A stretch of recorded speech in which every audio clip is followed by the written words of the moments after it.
Marshall County. Here. Justin Taylor, City of Goshen. Lisa Trader, NDOT LaPorte District. Here. Derek Spire, City of Mishawaka. Here. Sean Cerisi, City of Plymouth. Justin Taylor, City of Warsaw. Here. Brent Warren, City of Napanee. Here. All right, looks like we have a quorum of members present. Great, thank you.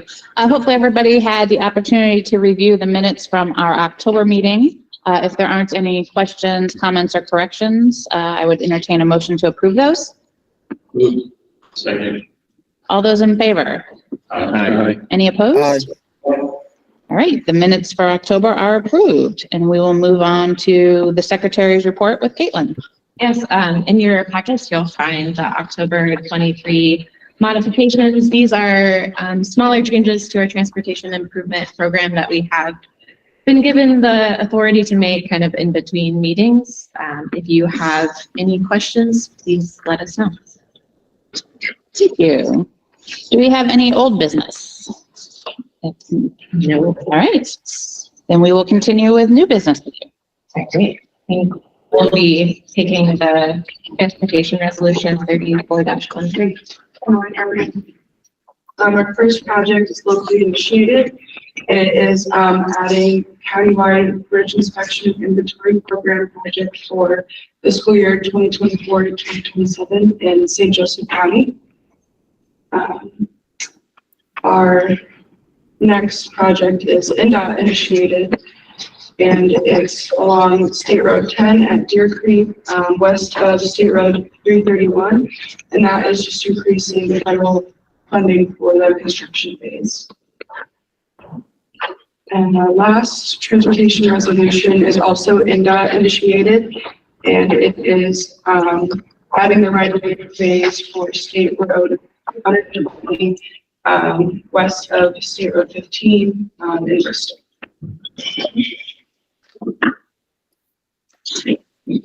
Do we have any questions? If not, we would just need a motion to endorse Transportation Resolution 34-23. So moved. All those in favor? Aye. Aye. Any Aye. opposed? All right, the resolution is endorsed. We will move on to the staff updates. All right, we had a quick agenda today. I know we've been mentioning this at several of the past TTAC meetings, but the NDOT roll call for projects is officially open now. It will be closing December 1st at 12 p.m. And so this is a funding opportunity for any communities that reside outside of our urbanized area boundary. Just by a show of hands in the room and online, I was curious who's planning to apply for this round. Anybody in the room considering applications? Okay. Well, as always, we can kind of assist with those applications in review, providing crash data, any sort of technical assistance that you may need. So please reach out to us if you would like that assistance for this round. Kind of in a similar note, I wanted to mention for the related to NDOT funding, it sounds like community crossings matching grants announcements for this July call are supposed to be coming out, I think November 3rd. Jason, is that? I've heard that. I saw it in writing in a newsletter, so hopefully it's official. But so those awards will be kind of made at the end of the month. And similarly, December 1st is the deadline for asset management plans to be eligible for CCMG for next year. So if you need assistance in the preparation of that, I know we're helping quite a few communities throughout the region with that process, but please reach out if you haven't. My calendar event for an event for them is still there, so it hasn't been postponed yet. Good. Well, we're looking forward to it. So yeah, I have one more grant. sorry. Oops. Yep.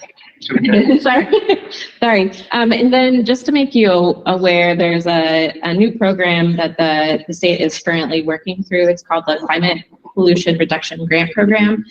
This was a program that came out of the Inflation Reduction Act, and it makes nationwide $250 billion available for planning grants, which IDEM has received $3 million of that to do kind of a planning phase.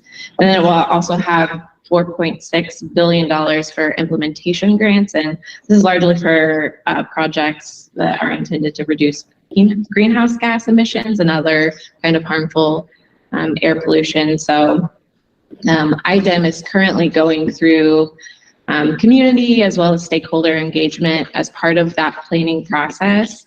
So we've already had, there's already been several of the community engagement sessions that have happened. The closest one I think would have been Fort Wayne for our region, but there's also one being held tomorrow in Portage, kind of just outside our region. If you're interested, there's also a presentation and workshops that can be found online for that information.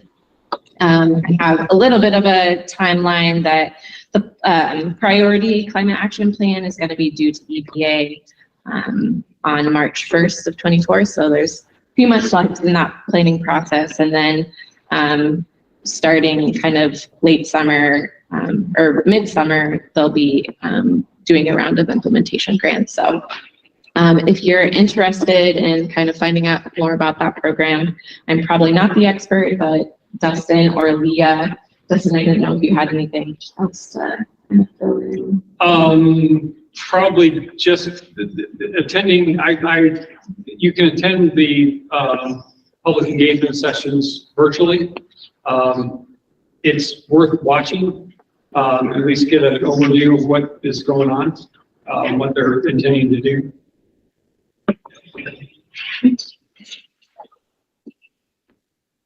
Then the next update, the INDOT is doing a vulnerable road user safety assessment. It's a program that they're required to do by federal highway. I wanted to make sure to, I guess, emphasize that it's a requirement by US DOT and does not obligate them for funding. But it is a process that they're going through, collecting data throughout the state, some public input. The kind of key, I think, is that it's due November 15th. So very tight time frame. And I've been involved in as part of the steering committee. Things are moving quickly and they're getting it done, and we'll get it done into federal highway by the 15th. Just kind of a couple slides here of what they're looking at and the reason for it. You can see from the data projections on the right side there. We're definitely trending up with both pedestrian and bicycle incidents. And the purple on there is their projection with the changes to be made to the kind of transportation system as a whole to reduce those. So just kind of, again, the reason for them doing this.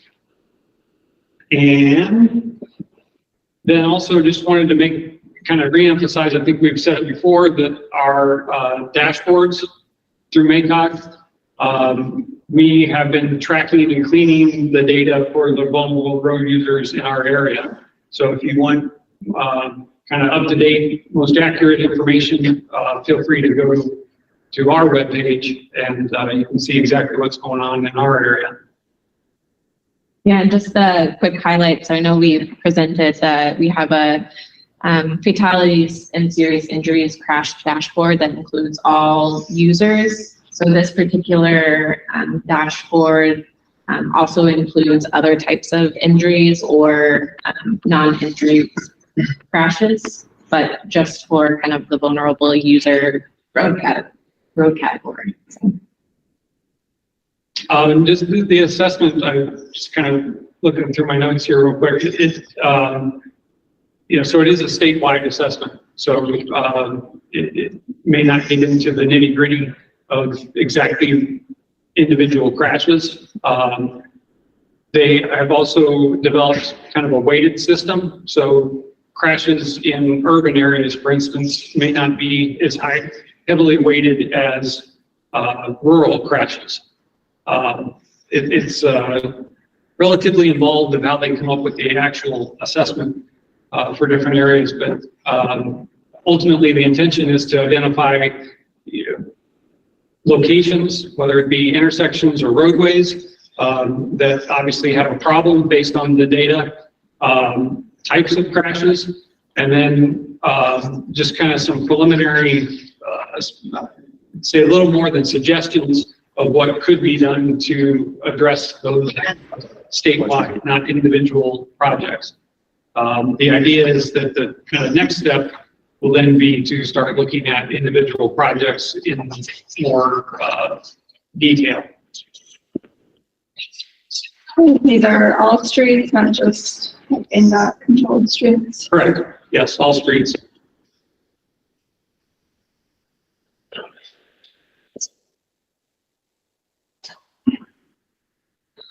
So is there a possibility for funding for some of these in the future? So the part of the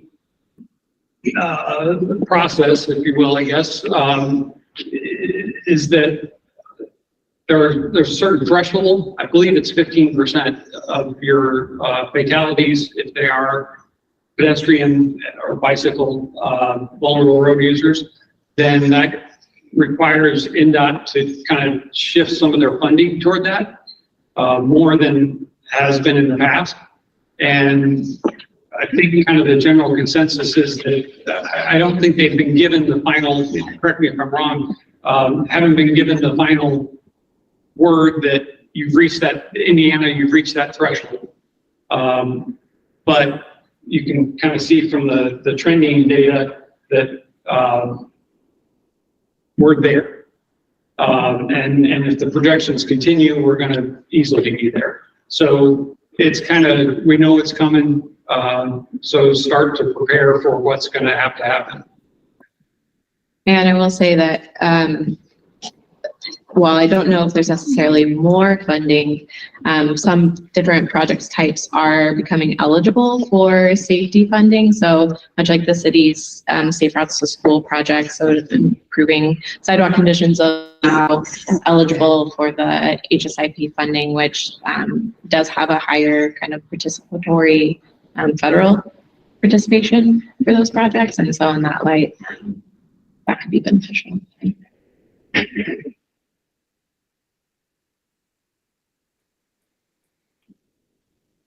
All right, and we wanted to make you all aware that the South Bend Elkhart Regional Partnership is kicking off their public input process for what the state's calling the READY 2.0. READY is the state's Regional Economic Acceleration and Development Initiative. And the intent of the program is really for talent attraction and retention for the state as well as our region. So the partnership is holding a series, I think you can't really see it up there on the screen very well, but a series of 6 different workshops. The first is happening actually today in Elkhart, but the large intent is to kind of meet with stakeholders and get input on the region's kind of short-term and long-term vision, as well as kind of identifying potential projects that could be included. They are anticipating our region's application is due in February, so coming up, and they're anticipating kind of an announcement of which regions receive those awards in Q2 of 2024. And so this time around, regions can apply up to $75 million in funding, and it's really intended for capital projects. So a great planning process to be a part of. If you're interested or have not received any information about this, please let us know. They're asking for people who are planning to attend to sign up online. Great, thank you. Privilege of the floor. Do we have any questions, comments, updates from anybody attending either in person or online that you'd like to share?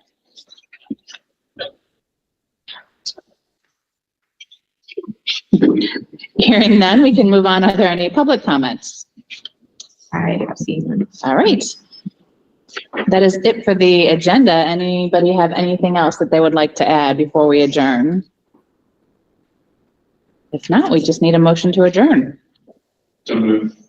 Second. All those in favor? Aye. Any? Aye. All right, we are adjourned. Thanks, everyone.